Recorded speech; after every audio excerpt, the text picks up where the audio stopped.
Assalamualaikum warahmatullahi wabarakatuh.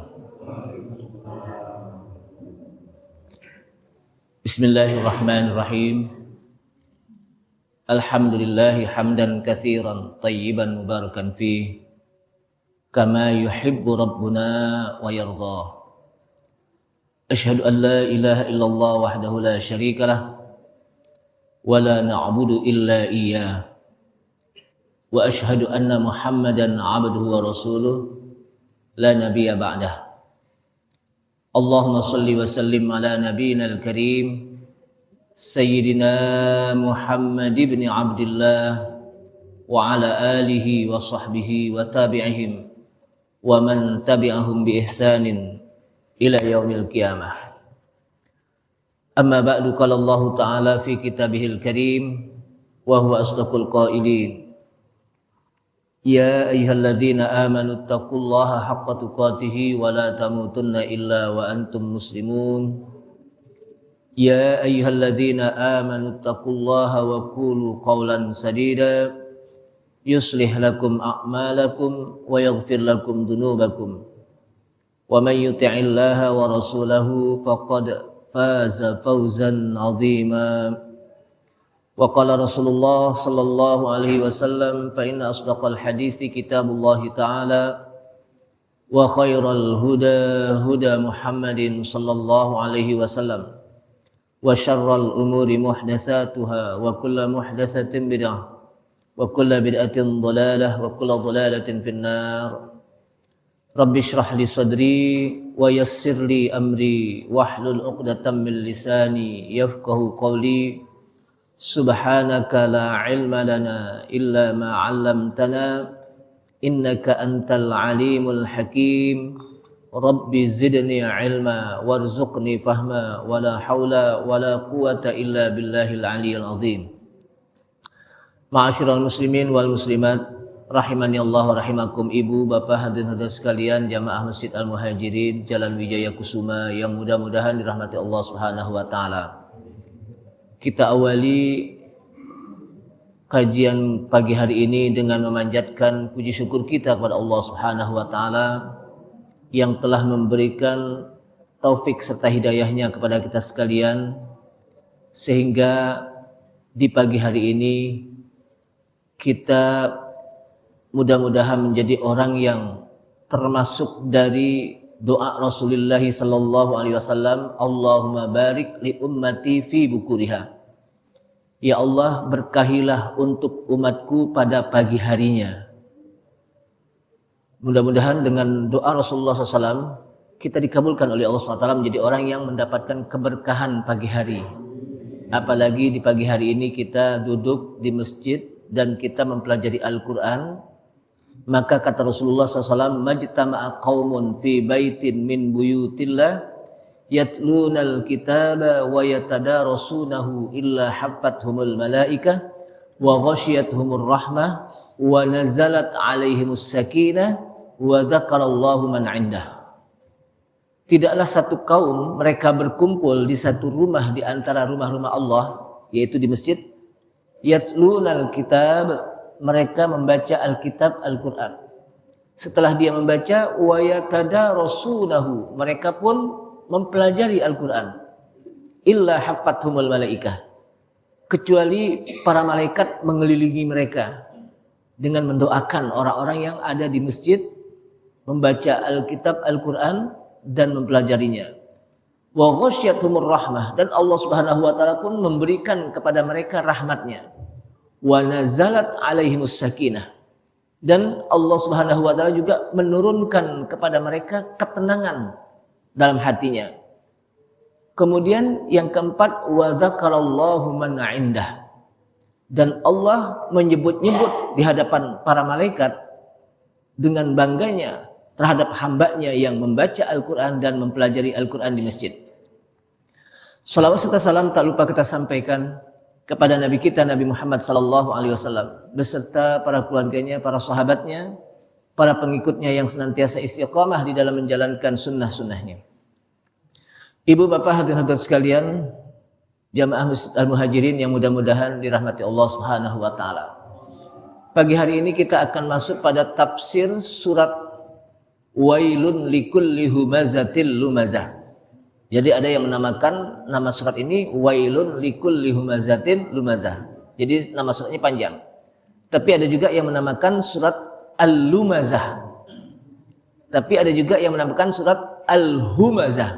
Jadi Al-Lumazah atau Al-Humazah sesuai dengan apa yang disebutkan oleh Allah Subhanahu wa taala dalam Al-Qur'an ini, yaitu wailul likulli humazatil lumazah. Jamaah sekalian, kita akan membaca surat ini, ikuti saya agar kita bisa mendapatkan hadis tadi, di mana kita mendapatkan rahmat dari Allah Subhanahu wa taala, para malaikat pun mengelilingi kita dengan mendoakannya, dan juga kita diberikan ketenangan, dan Allah Subhanahu wa taala bangga mereka yang membaca Al-Qur'an di masjid dan mempelajarinya. A'udzu billahi minasy syaithanir rajim. Semuanya.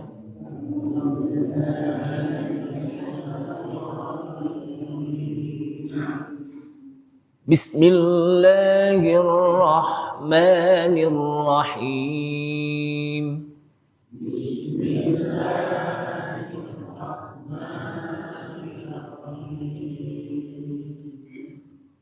Wailun likulli humazatin lumazah.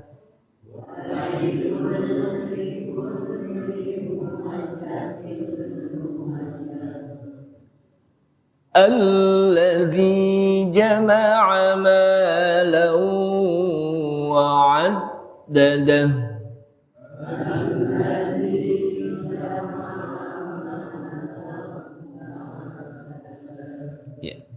Jika ayat 1 dan 2 kita wasol, kita sambung, maka dibacanya wailun likulli humazatin lumazatin alladzi jama'a malan wa 'addadah.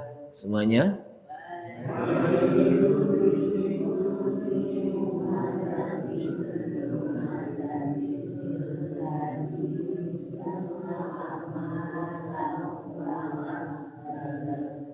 Ya.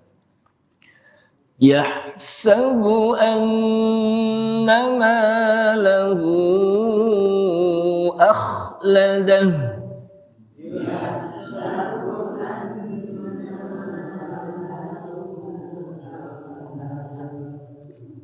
Kalla layunbadanna fil hutamah.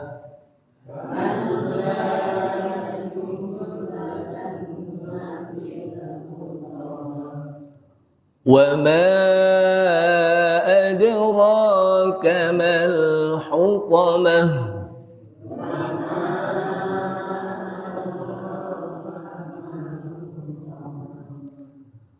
نَارُ اللَّهِ الْمُوقَدَةُ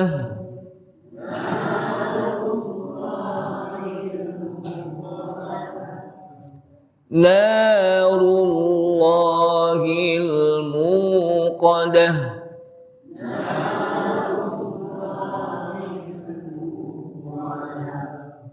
التي تطلع على الأفئدة.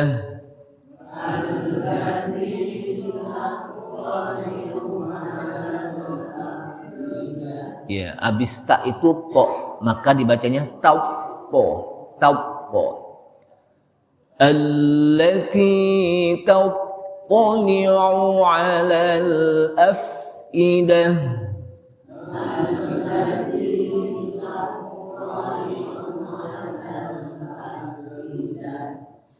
Innaha 'alaihim mu'sadah.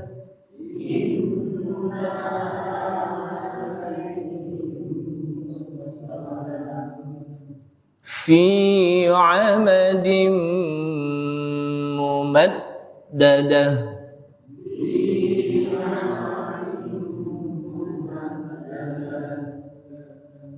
Ma'asyiral muslimin wal muslimat, pagi hari ini kita sudah mendapatkan banyak pahala. Satu huruf, satu kebajikan. Man qara'al Qur'an fi kulli harfin hasanatun. Ya.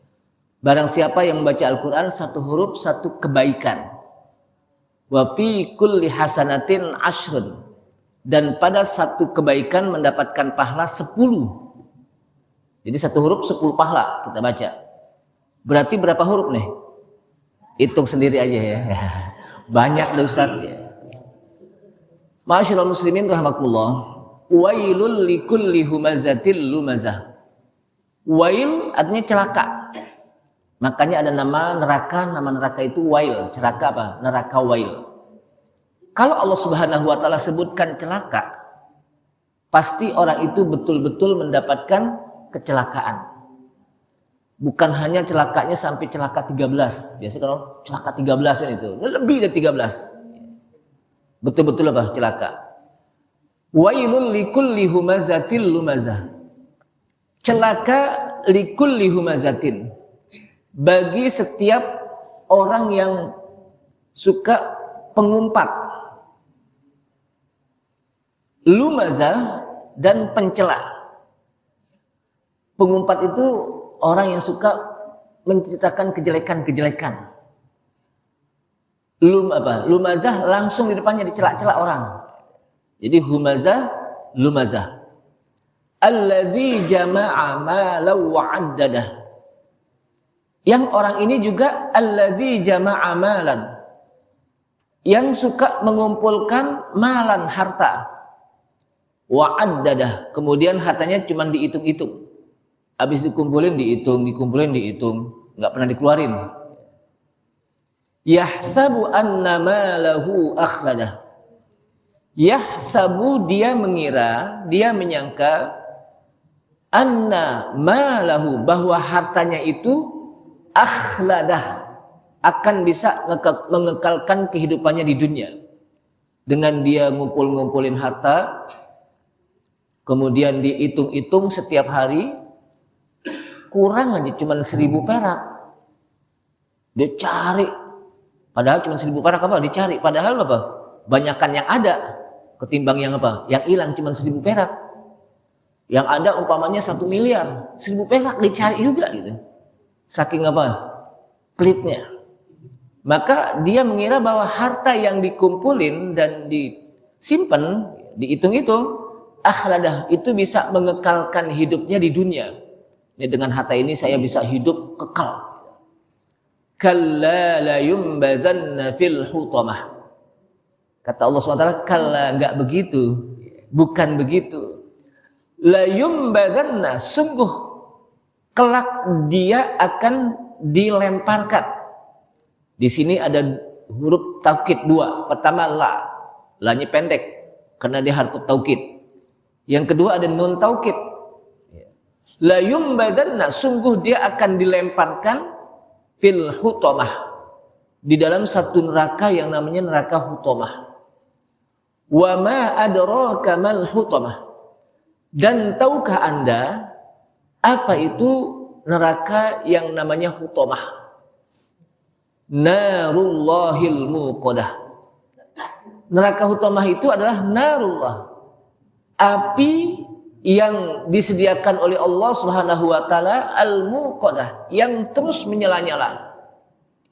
Jadi api yang disediakan oleh Allah Subhanahu wa taala di dalam satu neraka yang namanya hutamah, dan itu dinyalakan oleh Allah Subhanahu wa taala yang terus-menerus. Apinya enggak pernah padam. Allati tattali'u 'alal afidah.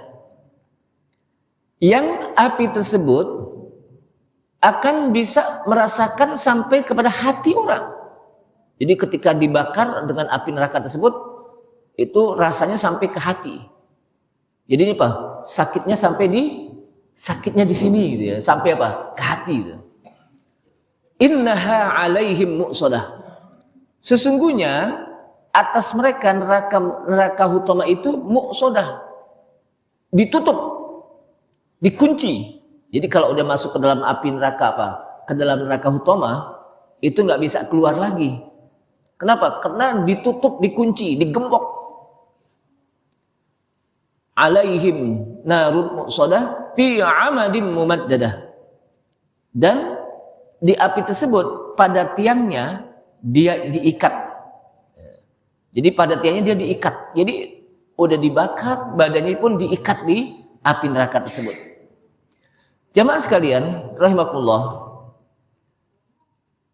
Ayat ini menjelaskan atau surat ini menjelaskan kepada kita bagaimana orang-orang yang suka mencela, pengumpat dan pencela.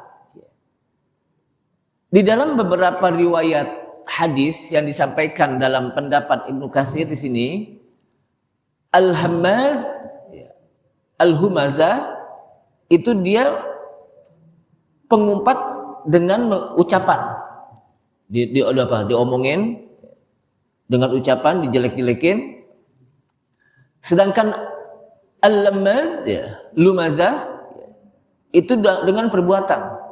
Yakni dia suka menghina-hina orang dan suka mencela-cela orang. Orang suka dihina dan dicela-cela. Makanya kita jangan sampai gampang-gampang mulut kita suka nyela-nyela orang. Jangan gampang-gampang mulut kita suka mengumpat-umpat orang.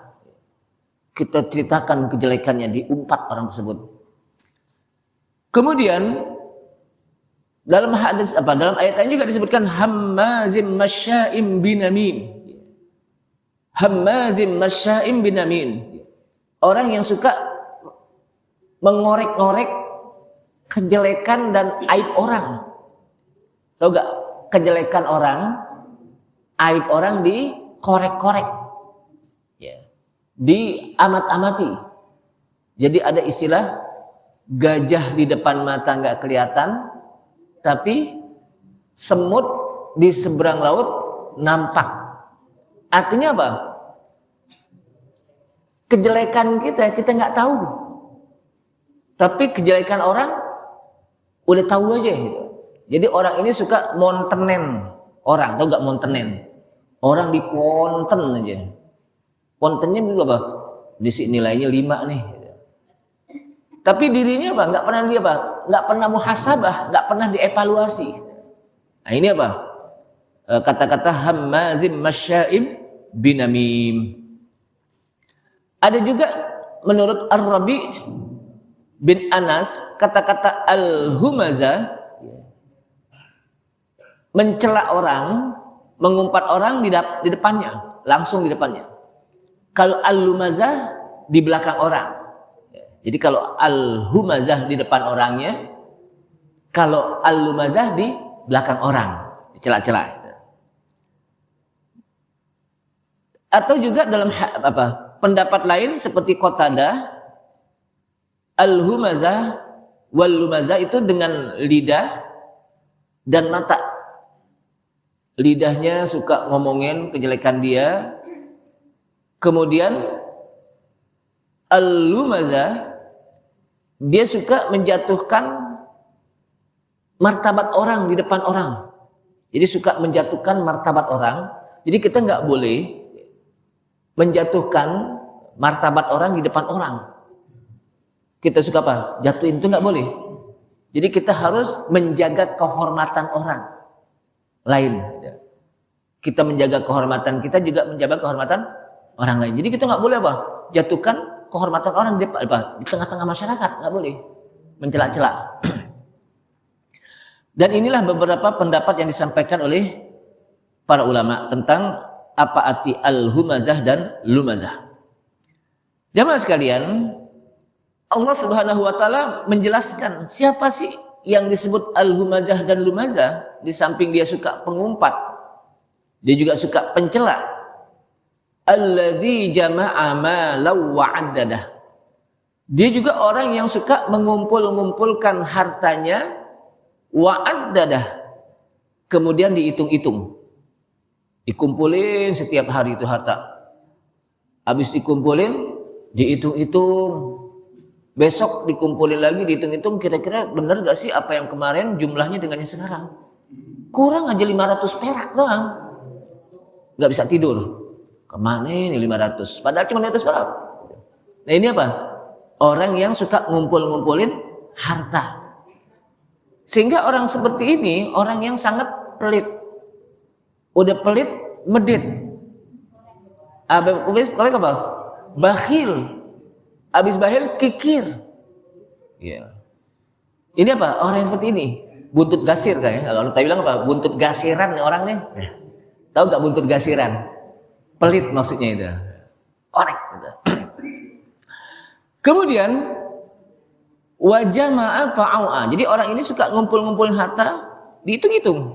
Ya. Sehingga dengan dia mengumpul-ngumpulkan harta dan dihitung-hitung, hartanya itu di siang hari melenakan dia, melalaikan dia untuk ingat kepada Allah Subhanahu wa taala. Dan di malam hari ya, dia tidurnya seperti bangkai yang sudah nggak bisa bergerak lagi. Ada orang kalau dia tidur kayak bangkai, itu gak bangkai. Kalau bangkai kira-kira bergerak gak? Enggak.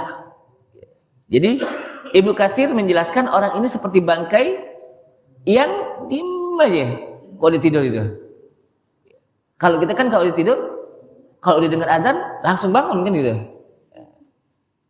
Langsung apa? Bangun. Dia enggak, kayak bangkai yang nggak bisa bergerak lagi deh. Nah di siang hari dengan hartanya itu melalaikan dia untuk ingat Allah Subhanahu wa taala. Kenapa? Karena yang diingat cuma apa? Harta. Duit. Dari duit ke duit. Nggak duduk nuntut ilmu di masjid, nggak baca Al-Quran, nggak belajar bagaimana dia memahami tentang Islam. Pokoknya urusannya dari duit ke duit. Ujung-ujungnya duit. Setiap apa yang dilakukan harus duit. Nah ini. Jadi ini yang disebut dengan orang-orang yang materialistis. Orang-orang apa? Materialistis. Bu? Apa bu? Ya. Orang materialistis artinya orang yang hidupnya hanya serba kebendaan, serba harta. Ya.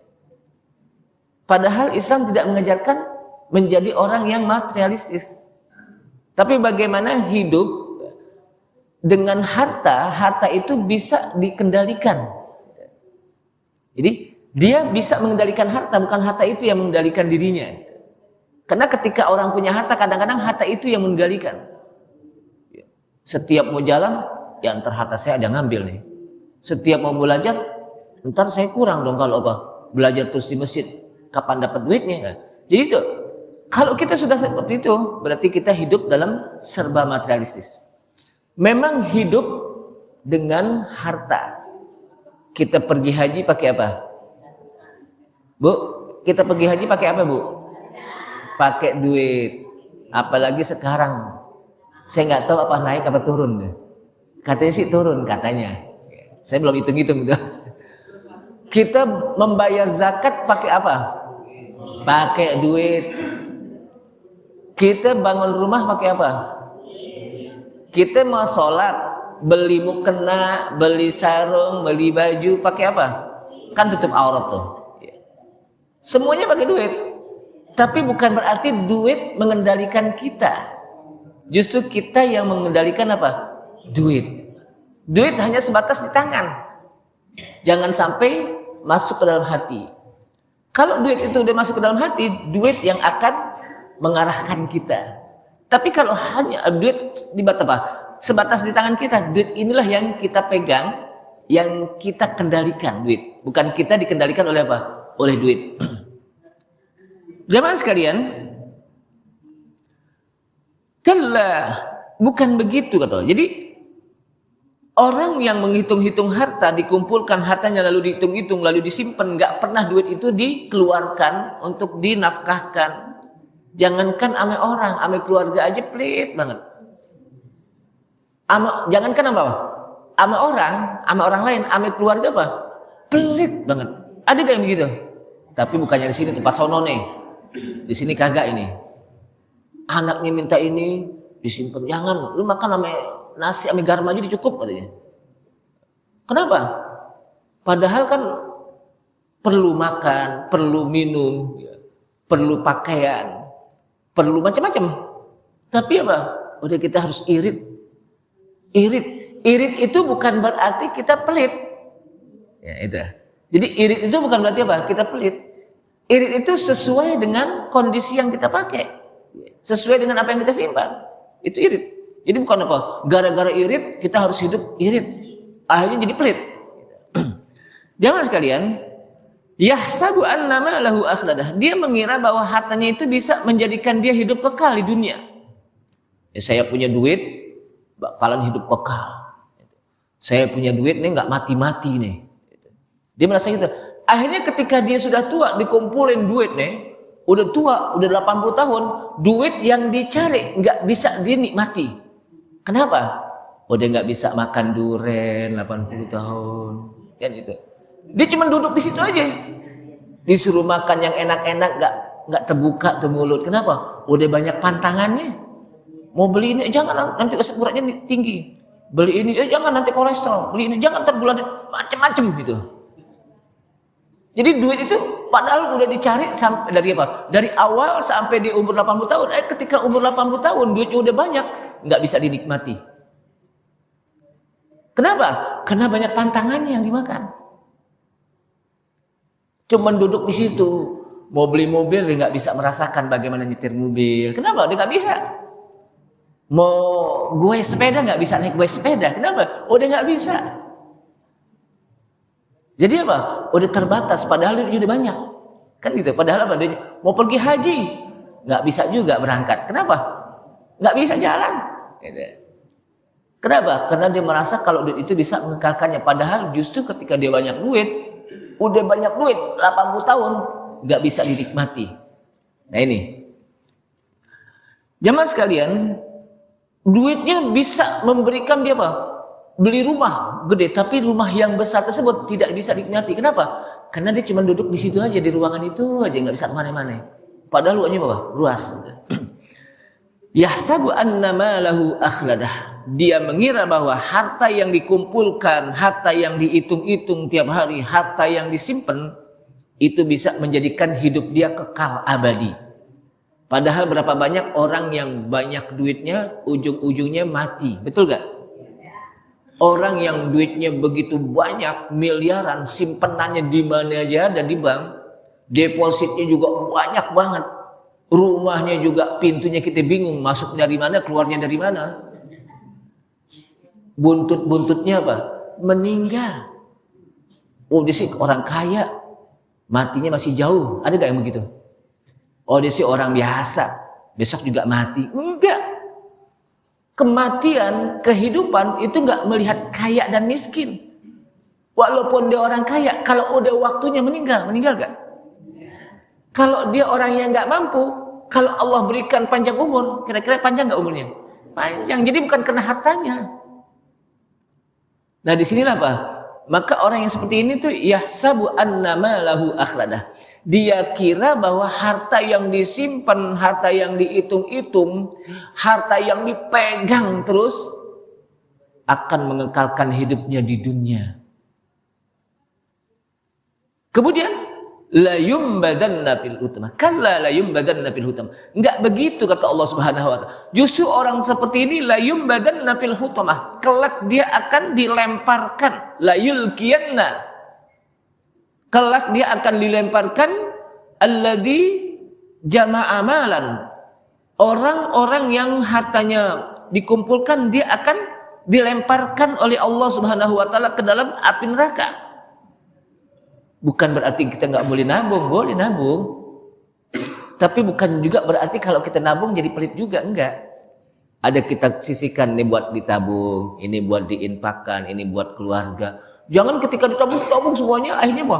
Ame anak pelit, ame istri pelit, apalagi ame tetangga. Nah ini apa? Tetap boleh nabung kita. Kenapa? Oh ini kan saya buat umroh nih. Buat apa? Buat umroh atau buat haji. Atau ini saya juga apa? Buat macam-macam. Jadi ada tabungannya, cuman apa? Bukan berarti pelit. Jadi kelak dia akan dilemparkan ke dalam api yang namanya neraka hutomah. Salah satu sifat neraka hutomah, jadi apa? Namanya hutomah. Hutomah itu apa? Apinya terus menyala-nyala dan tidak pernah apa? Padam.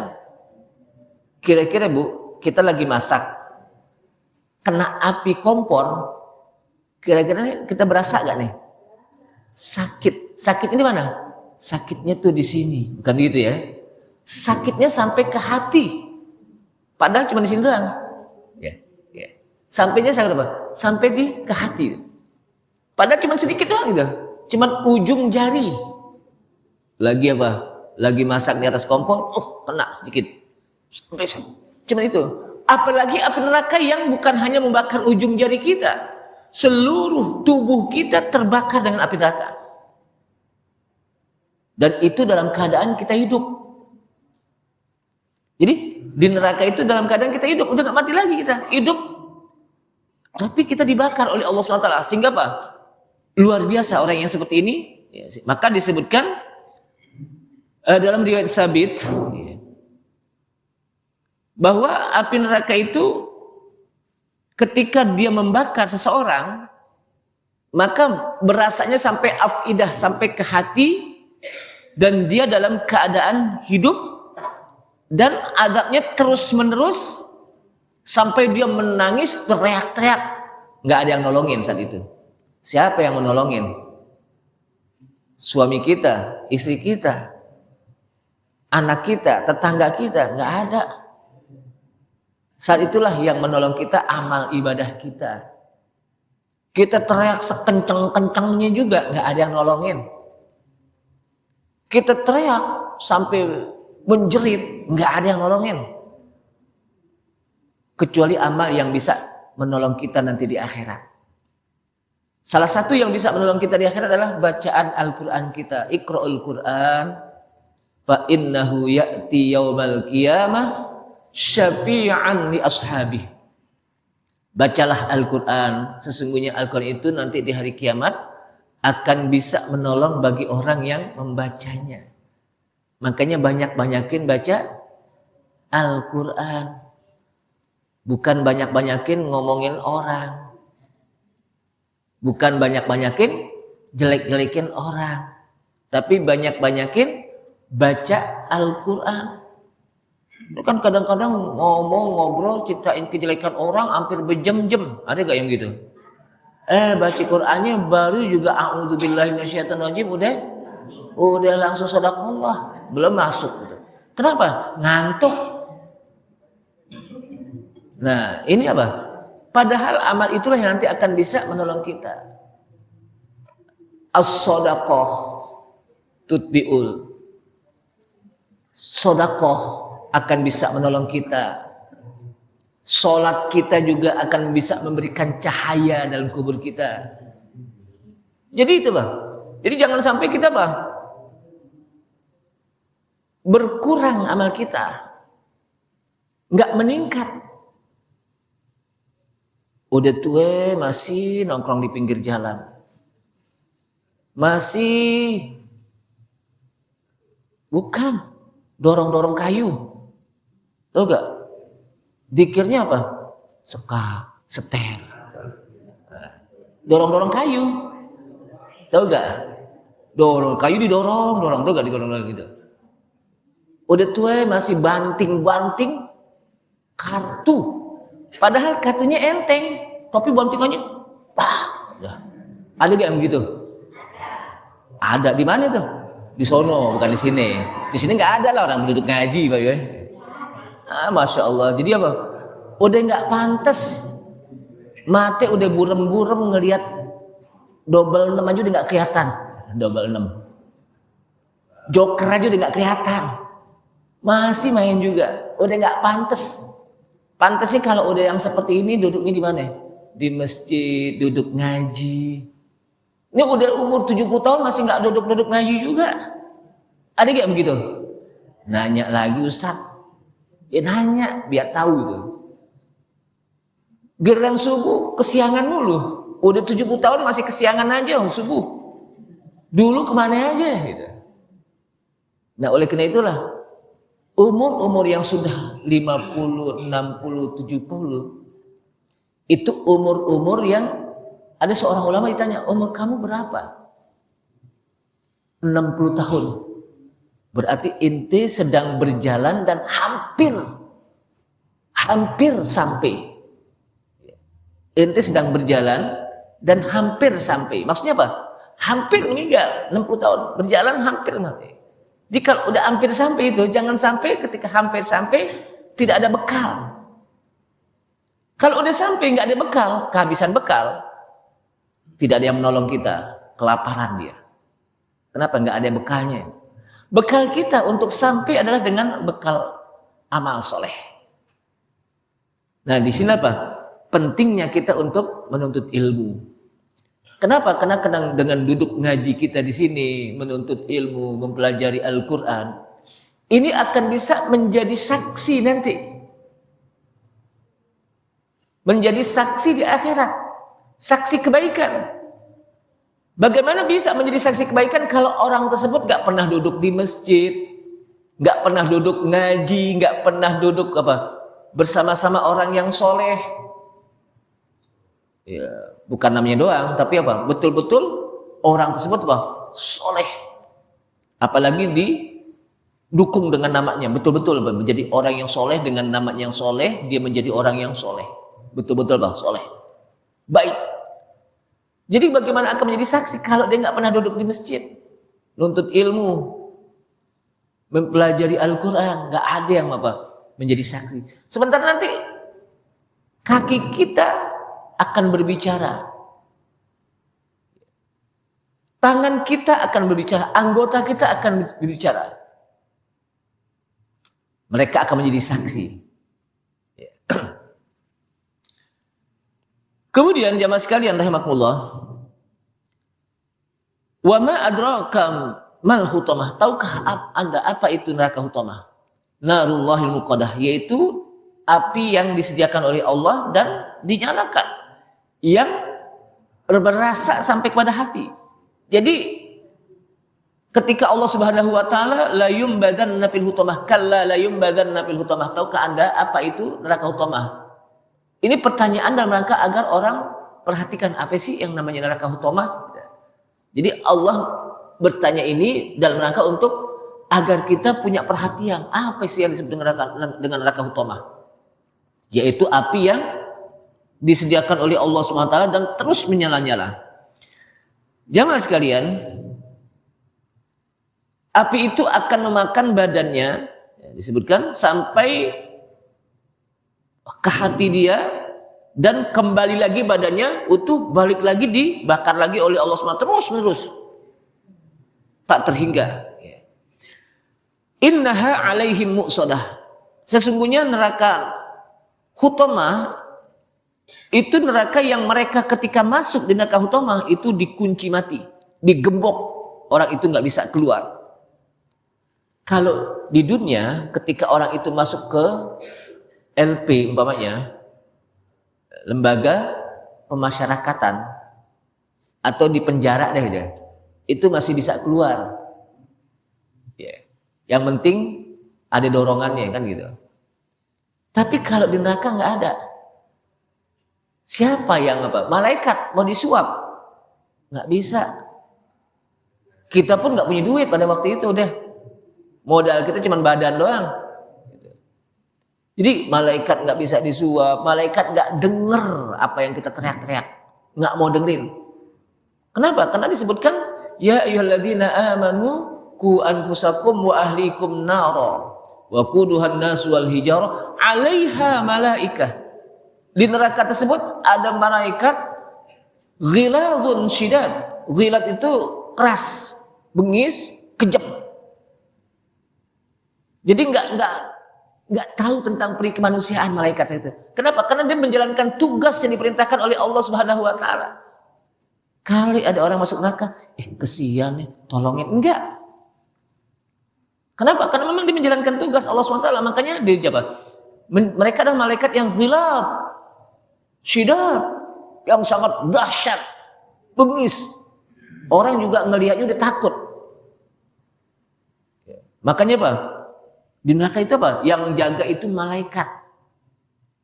Dia tidak ada rasa kasihan kepada manusia. Kenapa? Karena mereka malaikat menjalankan tugasnya. La ya'sunallaha ma amarahum wa yaf'aluna ma yu'marun. Mereka tidak pernah durhaka terhadap perintah Allah SWT. Wa yaf'aluna ma yu'marun, dan mereka selalu melaksanakan apa yang diperintahkan oleh Allah SWT. Itu di mana, Pak? Di neraka. Jadi jangan sampai enaknya masuk neraka, kenapa? Di sana banyak selebriti ngetop. Ada orang yang nantangin mau masuk neraka karena sana banyak apa? Orang-orang ngetop. Emang enak masuk neraka? Jangankan kan masuk neraka, kena api aja di dunia dikit, kesenggol doang. Kita udah apa? Adunya juga udah kencang banget. Itu baru ujung jari kita. Bagaimana nanti di akhirat yang sekujur tubuh terbakar oleh api neraka. Jadi jangan sampai enteng. Kenapa? Karena Allah SWT ketika menyebutkan api neraka juga bukan hanya sekedar apa? Adabnya cuma walahum adab, itu aja bagi mereka adab itu, tapi ada sifat-sifatnya. Walahum adabun alim, bagi mereka adab yang sangat pedih. Walahum adabun syadid, bagi mereka adab yang sangat dahsyat. Walahum adabun azim, bagi mereka adab yang sangat besar. Walahum adabun muhin, bagi mereka adab yang sangat hina. Jadi sifat neraka, sifat adab Allah Subhanahu wa taala di neraka itu enggak main-main. Sehingga digandengkan dengan sifat-sifat yang sangat dahsyat, yang sangat hina, yang sangat besar. Artinya jangan kita enteng-entengkan tentang masalah neraka. Jamaah sekalian, kemudian fi amadi mumaddadah, dan dia diikat di satu tiang ketika di api neraka. Jadi ketika dibakar, diikat badannya. Dia apa? Diikat badannya. Kita diikat aja udah gak enak, apalagi dibakar. Diikat aja, jangankan dia di akhirat. Di dunia aja kita diikat, gak bisa kemana-mana. Kira-kira gimana? Gak enak. Apalagi dibakar, gak bisa kemana-mana dan macam-macam. Fi amadin mumaddadah. Jadi al-abwab hiyal mumaddadah. Jadi pintu-pintunya terkunci, dia pun terikat dan apa? Tidak bisa keluar dari apa? Neraka tersebut. Jamaah sekalian, iman itulah yang bisa akan memberikan syafaat kita ketika neraka. Jadi disebutkan oleh Allah SWT, disebutkan oleh Rasulullah SAW dalam sebuah riwayat hadis, adkhalallahu ahlal jannatil jannata wa adkhalallahu ahlan narin nara. Jadi Allah Subhanahu wa taala masukkan penduduk surga ke dalam surga, dan Allah Subhanahu wa taala masukkan penduduk neraka ke dalam neraka. Artinya pada akhirnya ketika Allah Subhanahu wa taala sudah memproses manusia dengan begitu panjang. Jadi kalau orang masuk kubur itu bukan sebuah tempat peristirahatan terakhir. Kan banyak orang mengatakan, mari kita antarkan saudara kita ke tempat peristirahatan terakhir. Kayaknya enak istirahat di kubur gitu. Padahal ketika dia masuk kubur, dia akan menghadapi proses yang begitu panjang. Pertama, prosesnya dia akan menghadapi yang namanya su'alul malakain. Pertanyaan dua malaikat yang namanya Munkar dan Nakir. Tahu Bu Munkar dan Nakir? Belum tahu. Udah kenal? Belum kenal juga. Jangan kenalan, nanti aja. Jadi apa? Munkar dan Nakir. Kalau dia bisa menjawabnya, marrabbuka wa man nabiyuka, dia akan mendapatkan yang namanya nikmat kubur. Tapi kalau nggak bisa dijawab, dia akan mendapatkan yang namanya azab kubur. Jadi di kubur itu ada kalanya orang tersebut dapat nikmat kubur, ada kalanya dia mendapatkan azab kubur. Kemudian proses selanjutnya lagi yang namanya yaumul ba'si, dia akan dibangkitkan dari api neraka, dari kubur. Bangkit dari kubur, yaumul ba'si. Habis dibangkitkan kubur, dia juga akan masuk ke dalam yaumul mahsyar.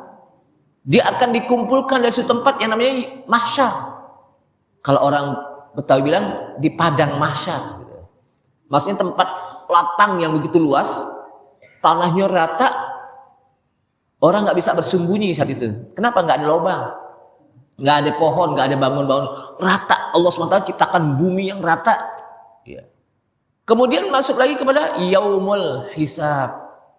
Habis dikumpulkan, dia akan masuk ke dalam yaumul hisab, hari di mana dia akan dihisab seluruh amalannya. Habis dihisab, yaumul mizan, ditimbang amalannya. Kemudian masuk ke dalam as-sirat, dia akan berjembat. Kemudian masuk lagi sebelumnya, di mana umat Nabi Muhammad SAW dia akan minum di haud Rasulullah, telaga Rasulullah. Kemudian habis berjembat dan dia sebelumnya minum telaga Rasulullah SAW, pada akhir dari proses tersebut, fariqun fil jannah wa fariqun fis sa'ir. Sekelompok orang ada yang masuk ke dalam surga dan sekelompok orang ada yang masuk ke dalam neraka. Adkhalallahu ahlal jannatil jannata wa adkhalallahu ahlan narin nar. Allah Subhanahu wa taala masukkan penduduk surga ke surga dan penduduk neraka ke dalam neraka. Enggak ada yang ketukar. Kali penduduk surga dimasukkan ke dalam neraka atau penduduk neraka dimasukkan ke dalam surga. Enggak ada yang salah alamat. Enggak ada yang kesasar.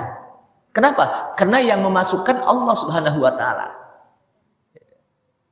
Nah, orang-orang mukmin dia akan masuk ke dalam surga. Mukmin yang soleh, mukmin yang betul-betul mukmin, yang para nabi dan rasul, ya, mereka akan masuk ke dalam surga.